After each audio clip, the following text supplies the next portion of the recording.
कति बेला आउनु भएको खोइ के ल्याउनु भएको हजुर यो चाहिँ हाम्रो मम्मीको ल ठिक छ हजुर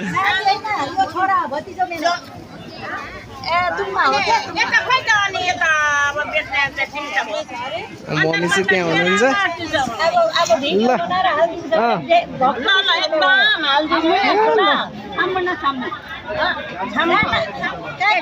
ल ठिक छ बिहानको भन्दा चाहिँ अलिक धेरै नै बजार चाहिँ भरिसकेछ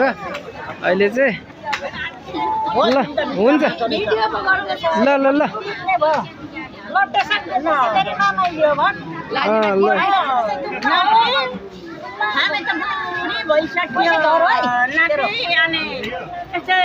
अनि बोडी सोडीहरू बेच्दै खान्छौँ के गर्नु त रक्सी पनि बेच्नु भन्दैन